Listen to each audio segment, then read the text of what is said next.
There are about 25 to 30 cars at times as we drove again and again past DEEP, the Department of Energy and Environmental Protection. These accusations of anti-Semitism and the way that it's weaponized are meant to distract from what's going on in Palestine and the organizing. Hello, my name is Stanley Heller. Welcome to The Struggle. Today, Palestine, a Connecticut car caravan, Myanmar, India, and Syria.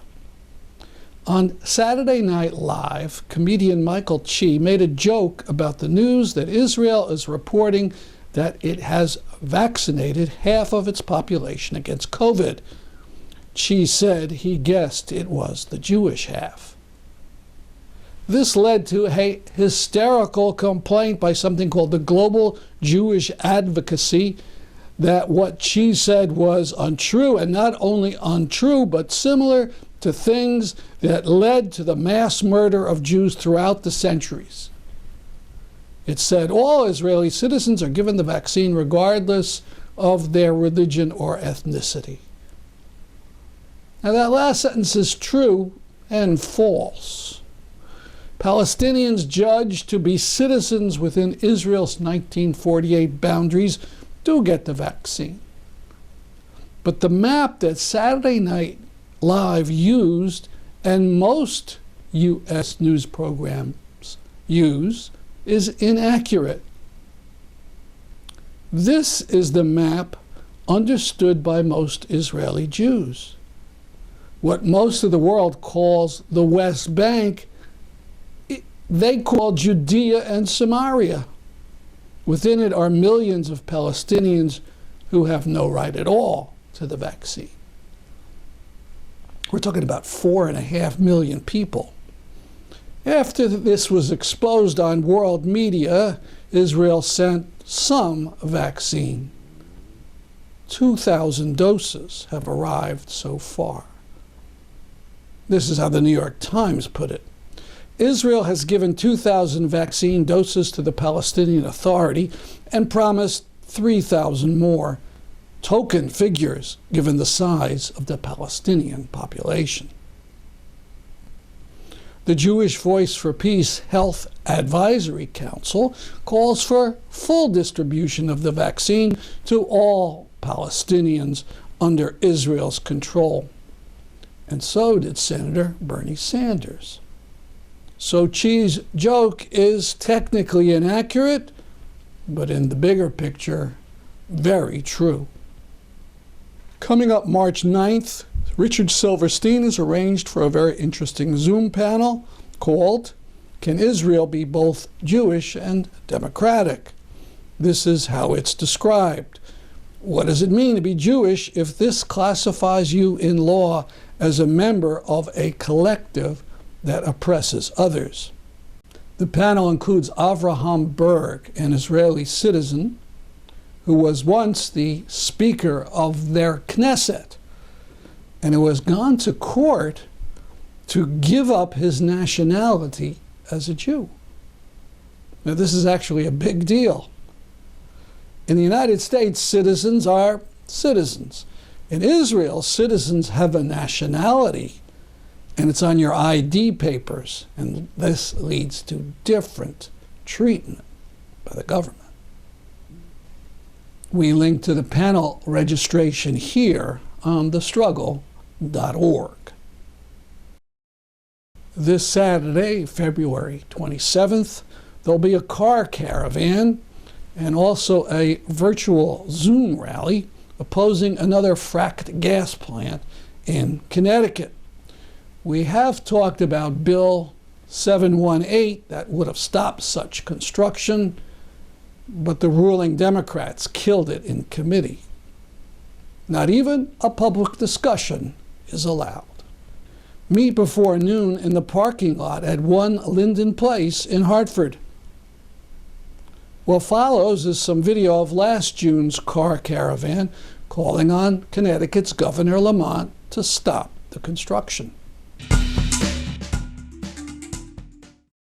These are some of the signs attached to the cars by tape, magnets, string, and who knows what. Stop the Killingly power plant. Outrageous that we have to fight our own government to save the environment. Fracking poisons water. Black lives matter.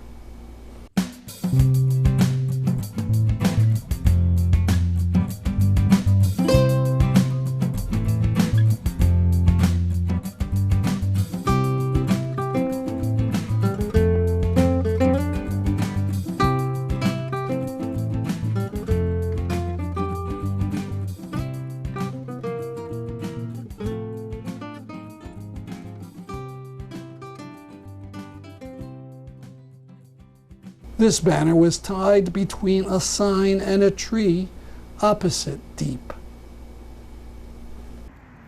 After the young marchers moved on, we took to the streets and honked.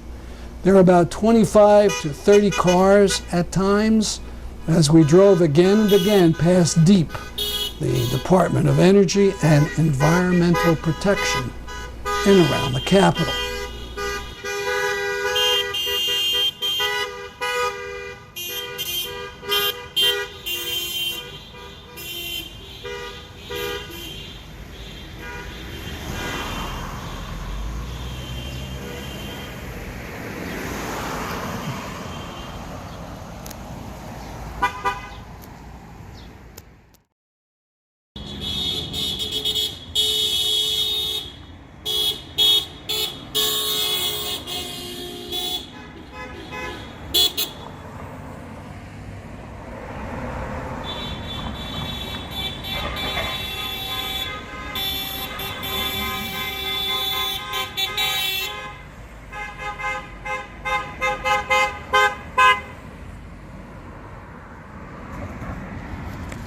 Unfortunately, the buildings were generally empty because of the virus. We need you to spread the word by retweeting the tweets at CT Climate to at Gov Ned Lamont. After circling the Deep building for 45 minutes, we went on to the governor's mansion on the border of Hartford and West Hartford. The governor is actually there in residence. A couple people from Unidad Latinas en Acción took an anti-fracking banner and attached it to the governor's gates for a few minutes.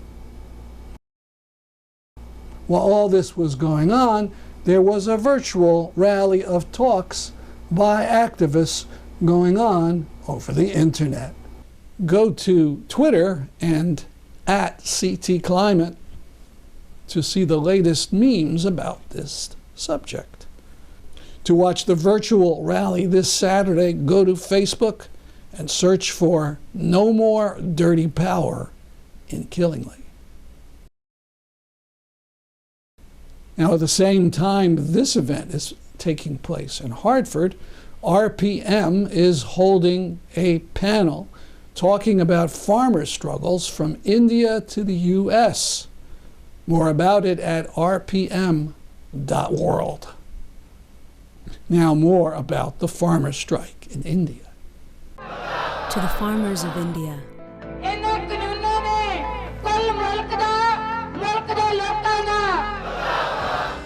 You have ignited one of the largest protests in human history. For dignity. For justice. For your very lives. In the face of tear gas, water cannons, mass arrests, and indefinite detention. Still, you rise. From the fields of Punjab to the villages of Kerala, to the streets of New Delhi, your voices echo around the world. Now we raise our voices in solidarity with you, with you, con ustedes, with you.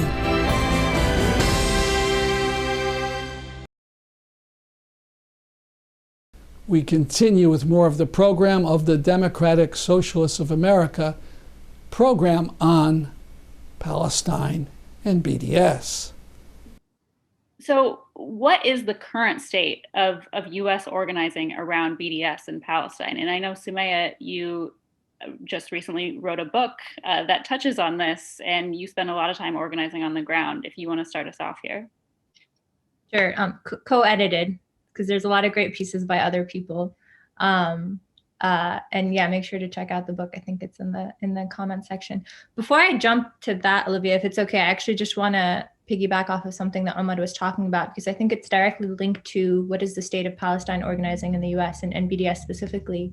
And that's the way that these accusations of anti-Semitism and the way that it's weaponized are meant to distract from what's going on in Palestine and the organizing. So like one of the main things that these attempts to smear and malign Palestine activists in the US and BDS activists in particular is to just distract from conversations about how do we change what's going on in Palestine. How do we hold Israel accountable? How do we hold our own government, the United States, accountable for continuing to uplift and help to prop up Israeli apartheid? And I think for that, I just actually want to really briefly bring up Zionism. And I think that in the way that oftentimes, like Ahmad was saying, it's usually, any attack on Israel is considered anti-Semitic, but it's also any critique of Zionism, and just being anti-Zionist is automatically enough for you to be called an anti-Semite.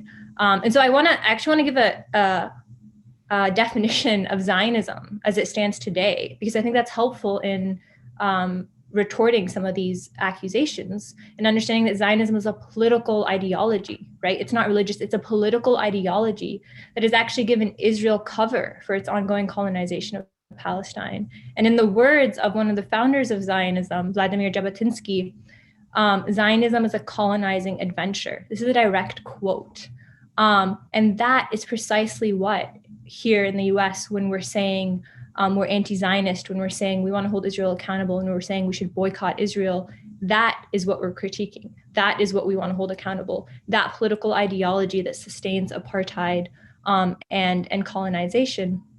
So it's about holding a state and a political movement in account for ethnic cleansing, and not about a religious or ethnic group, et cetera. So I just wanted to make that clear, because I think that's something that constantly comes up. And certainly in the US, when we're organizing around BDS, whether it's on a college campus or attempting to within trade unions, et cetera, the first barricade that we have to get through is all of these accusations, is even making it clear that we have the right to talk about the oppression of Palestinians before we can even get to organizing around it.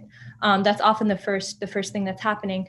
And increasingly, and perhaps we'll get into this later, but there's more and more legislation and community guidelines and other phrases and rhetoric that administrators or governmental bodies throw at us in order to delay the conversation or keep us in this constant back and forth of dialogue, as opposed to how do we organize to end this material funding for an apartheid state.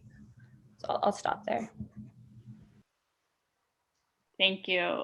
Does anyone else want to talk about, what is the current state of U.S. organizing around BDS in Palestine, and what victories has the movement seen over the years, and how can local organizers, and how are local organizers practically engaging in this work? Well, I think one victory, at least speaking from my vantage point, is the increasing amount of solidarity we're seeing from Black movements and Palestinian movements. In August of 2014, or we could actually look in July of 2014 when we saw Protective Edge, Operation Protective Edge begin in Gaza. And then you see at the same time, on August 9th, 2014, Michael Brown get killed in Ferguson. There's this 51 days of complete devastation that we see on the Gaza Strip. There's a national and really international movement beginning in Ferguson, what we call Ferguson Summer. And we saw very interesting conversations about it. Some of it was symbolic, some of it was tactical, some of it was the conversations that were happening across social media between activists in Gaza and on the West Bank, and in the West Bank, and those who were in Ferguson, and again on the streets of America, all around America. But then there was also a conversation that was beginning to happen about, again, the intersectional nature of our struggles, the need to align with one another, and the need to even explicitly articulate in mission statements and in projects and in policy statements an end to the occupation. And so when you over the next 6 years, which you've seen a lot of, is a greater amount of solidarity, explicit critiques of Israeli occupation. You've seen a growing support for BDS as part of the mission of many movements. You've seen, a great amount of delegations and other sort of exchanges of information between Palestinians and Black Americans. And I think that's incredibly important to me for helping us also frame what's happening. Because I hear, Ajamou talk about, and he's right. I mean, there's certainly an Afro-Palestinian community in Jerusalem and in Jericho, and there's certainly people who would be of African descent throughout the diaspora, or throughout the region rather. And I think that's important. I'm actually working on a film that sort of talk about some of those things. But there's also a very particular way, to use Ruth Wilson Gilmore's language, around racism as being a kind of mechanism and a structure that assigns certain people of a certain sort to premature death. The thing that consigns you to premature death in Palestine is being Palestinian. If you're a Black Ethiopian soldier, your experience is very different. If you are someone in Ain Diuk and you're Black, yeah, there's some anti-Blackness there. There's certainly a whole lot of room for Palestinians to deal with that. But the thing that makes you most likely to be killed, to have experienced premature death, dislocation, et cetera, is your racialization as a Palestinian. And so part of what I think is interesting when we look at what's happening in the United States is that there's also a greater space to talk about the Palestinian struggle as an anti-racist struggle, right? It's an anti-colonial struggle, to be sure. It's an anti-imperial struggle, but it's also an anti-racist struggle. And so even the dialogue about how we think about this allows us to see a connectivity between each other that isn't just limited to the people in Jaliya al-Faqiyya in Jerusalem or the people in Gaza. Although that's important, it's very important to talk about, but to think about the entire project of Palestinian liberation as an anti-racist struggle, among other things, I think is super important. And that language has gotten thickened and more robust and more interesting and more nuanced since 2014. And so to me, that's a major victory. That's a huge victory for us. Yes, indeed. And there's been victories in terms of the South, in terms of ending the exchanges that were mentioned earlier. Around 2015, 2016, it became widely known that police departments in the United States were participating in those exchanges with the Israeli occupying forces, the police, the military. And in response to this, local coalitions began to form across the country to end exchanges that were harmful and deadly for African Americans and other oppressed people in the United States and Palestinians living under occupation. By 2018, as a result of the work and organizing of the demilitarized Durham to Palestine Coalition, Durham, North Carolina became the first city in the United States to end police exchanges with its local police department and Israeli occupying forces. And while I think it's important to celebrate and acknowledge that Durham became the first city to end the exchanges, I think it's even more important to understand how it became the first city, especially in the South. Understanding the how can inform not only demilitarized coalitions across the country, but also the larger Palestinian solidarity movement. So the demilitarized Durham to Palestine Coalition was engaged in Palestine solidarity movement with a firm understanding and engagement with revolutionary struggles and active in all battlefronts. So when the campaign emerged that seek to end police exchanges or any other BDS efforts, I think an assessment of local organizations and struggles are indispensable. Any campaign must be able to, demonstrate clearly and effectively the deep interconnectedness of the local and international. Campaigns, cannot just, be words. It has to be connected to the people and their struggles. And I'm not suggesting that, comrades in the Palestine solidarity movement are not conscious of other areas of struggle, because I know they are. What I am suggesting is that comrades in the Palestine solidarity movement must intentionally build genuine relationships with and embed themselves in other sectors of struggle. So the power structure, is intentionally trying to prevent these connections. So we have to work even harder for the difficult and time-consuming task of bringing these efforts together. A couple of weeks ago, another major victory, the Durham County Commissioner raised the wages of all public school workers to $15 an hour. And listed as one of the organizations who supported the community effort to pressure the county commission to do this was the Demilitarized Durham to Palestine Coalition. So 3 years after this historic victory, the coalition is still connecting the local and international and see its work as part of a long-term and bigger struggle. So, another lesson from Durham that I think we can really bring out, and that really shows the power of, the BDS movement and the victories that we're receiving. I mean, people were coming together and building a revolutionary trust that was necessary. And we can get into it later, but, the coalition received attacks, from Zionists, different members, whether it be students from Justice in Palestine at UNC or students for Justice in Palestine at Duke, comrades in Jewish Voice for Peace, comrades with Black organizations that were sponsoring BYP 100. I mean, there were different attacks that were taking place.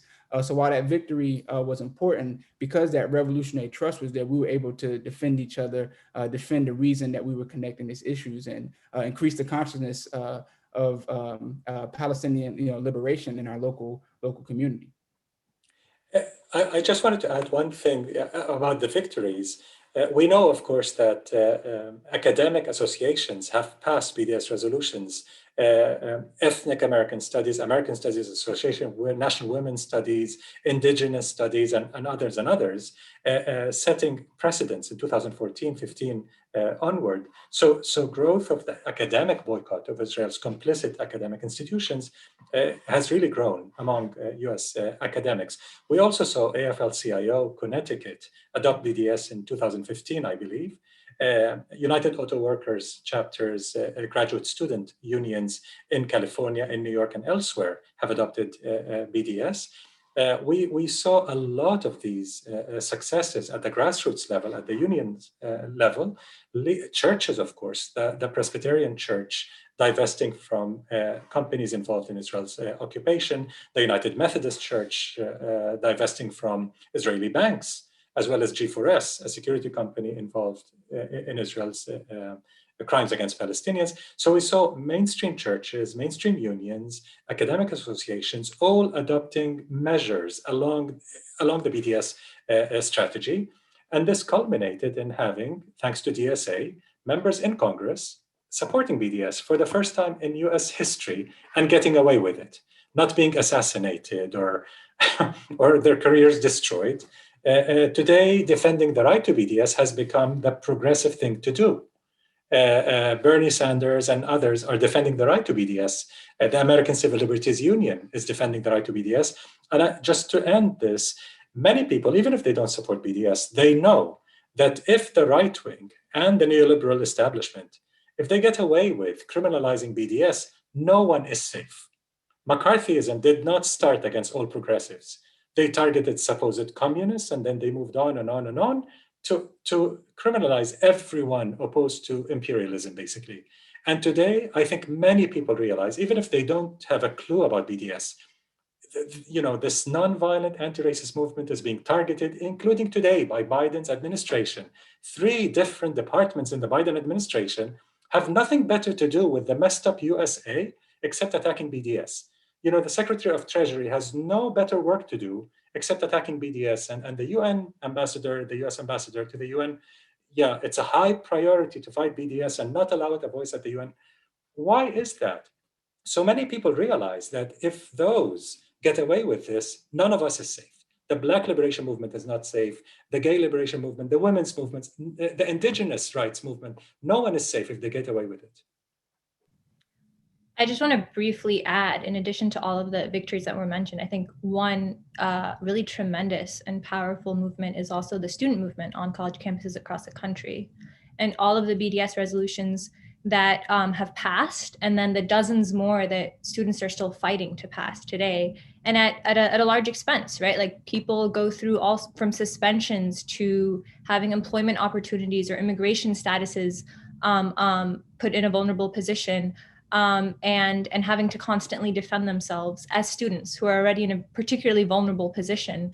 And yet there have been dozens of victories, and more so in the last couple of years in particular. And I also wanted to mention something that Omar just brought up about Congress. I mean, just a few years ago, no one was debating BDS in the mainstream. You couldn't. You really couldn't. It was the fringe of the fringe. And even there, you basically had to answer to anti-Semitism the entire time and worry about how you're going to be smeared and maligned. And the reality is today, you're still smeared and maligned, but there's a much larger audience. You have more and more people listening and changing their minds and accepting either one, that yes, people have a right to boycott, but more so now, people also accepting that not only should we support the right to boycott, but this is a really effective strategy. And we should support it as a strategy that works. And I actually think Ilhan Omar, Congresswoman Ilhan Omar is a good example of this, because a few years ago, she came out and, you know, she said, like, I support the right, but she wasn't yet one to, I support it as a strategy, at least not publicly. And a few weeks ago, when she came out and said, yes, this is an important strategy for liberation, it was actually kind of funny, because Twitter is Twitter, and some people were like, oh, but you know, you used to say it was only the right to boycott and didn't support it as a strategy. And it's like, people, we need to move beyond this. We need to embrace when people change their mind in the right direction. We should be happy. We should say, yes, now who's next? Who's next from all of you in Congress that's going to embrace not just the right to boycott, but the fact that this is a good strategy, a strategy that works. Anyway, so I just wanted to say this, because these are all seemingly small shifts, but the reality is they add up. And the more they add up, the more our potential to have this power to change becomes a real, actual power that changes the material reality. We missed the birthday of the great anti-racist writer W.E.B. Dubois on February 23rd. But here's artist Mike Alewitz holding a birthday cake or muffin in front of a great painting he made of Dubois several years ago. Of course, we're aware of the continuing warfare in Syria. The Russians accidentally admitted to bombing a hospital in Syria, and the U.S. avenged an attack inside Iraq with a bombing in Syria. But we're going to close today with some Syrian kids having a bit of fun amid the ruins.